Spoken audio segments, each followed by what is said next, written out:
Sometimes we learn not just by teaching or preaching, but by hearing from people. I have a couple here this morning that is they've been married for they will tell us how many years? 17 years. And I'm the one that wedded them in this church 17 years ago. My name is Anyanwu Leonard. I'm Shola Anyanwu. Let me start by saying that looking at the message, we are looking at navigating through intercultural marriage. From the name, Leonard Anyanwu means is from the Igbo land. Am I right? It's an Easterner. And Shola means is a what? Yoruba. So, and they've been married for 17 years. And the marriage have been wonderful. So we need to hear from them. What are the things they have done? Let me start from you. The journey, it wasn't easy because when I met him, when he told me that he wants to marry me, I said, Igbo man. I never dated a Igbo man before. So I was scared. And I told my sister that this guy said he wants to marry me. My sister said, Igbo. They said they used to kill. That they used to kill. But she now said, okay, let's pray. She went to pray to know the God's will. She now told me that God says it's the will of God for me. So I now told my mom. My mommy too was skeptical that no, you will not marry Igbo, you will not marry Igbo. I said, Mom, we've prayed. You too go and pray. So she too now went and prayed. And now said that it's God's will. Go ahead, God will see you through. So that was how we just got married. Can we appreciate that? Can we hear from Brother Leonard? For me, it was not really easy because I was coming from a Christian background where coming to a church like this to get a wife was like falling from grace. So it was really, really difficult. I have to lose a lot of friends, and some of my pastors from the church I was coming from were not happy. They couldn't swallow the truth I was telling them, that I saw somebody and the person attend this church, and I prayed, I have done what I'm supposed to do, and is a woman I want to get married. It was really difficult. And convincing my parents, my father is a pastor, but he took it lightly because he has traveled wide, he understood very well, he's very pragmatic. But my mother was on the conservative side. So, women always like to dictate for their sons who to marry. It was difficult convincing her. The day I told her that I'll find somebody I want to get married to, and it's from the West, she wasn't happy, but she kept quiet. He said, have I prayed? I said, yes, I've prayed, and I've convinced that it's a woman I want to settle down with. So it took her a lot of time for her to really accept it. And the second thing was if you're a guy and you have a younger sister so much, about 2 or 3, and you're getting married, they will always have an image of the kind of wife they would like you to have.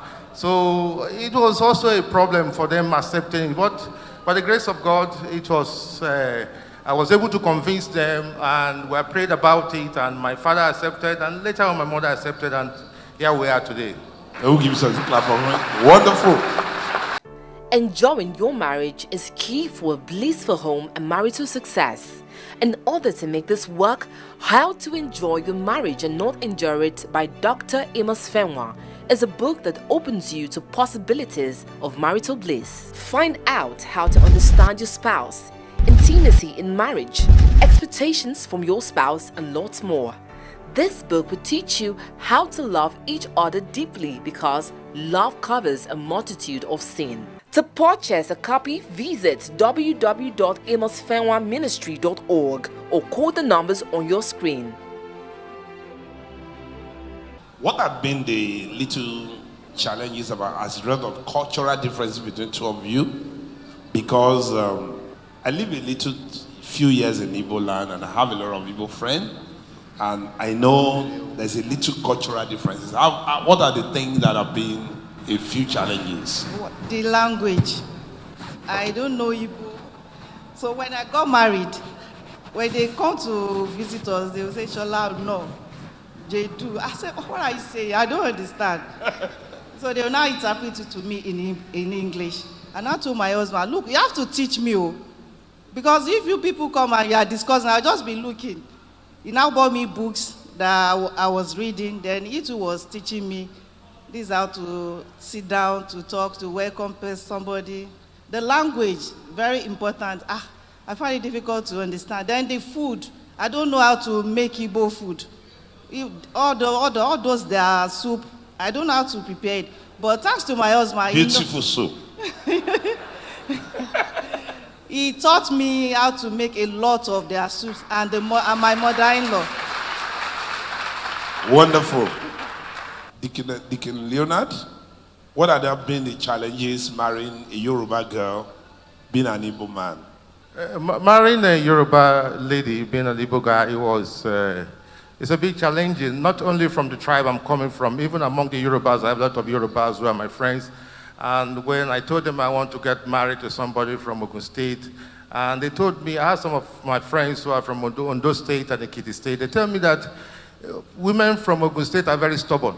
I don't know how true is that. It's especially women from Abeokuta, they are very stubborn, and am I going to cope with that? I'm sorry to say that, please. And so, you know, we are so much influenced by a tribal and cultural understanding. It's just that most of our paradigm forms are being shaped by an understanding of what we know. We can't grow above the level of what we know. So it was difficult.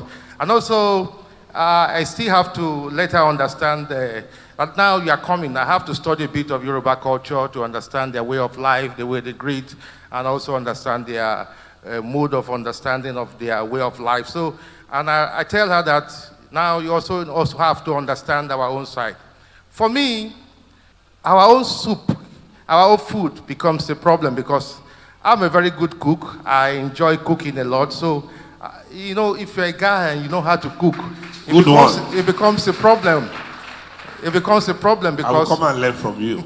It becomes a problem when your wife cooks some soup sometime and it's not your taste. You know, it's very difficult if you have a husband who can cook very well, who know how to cook very well.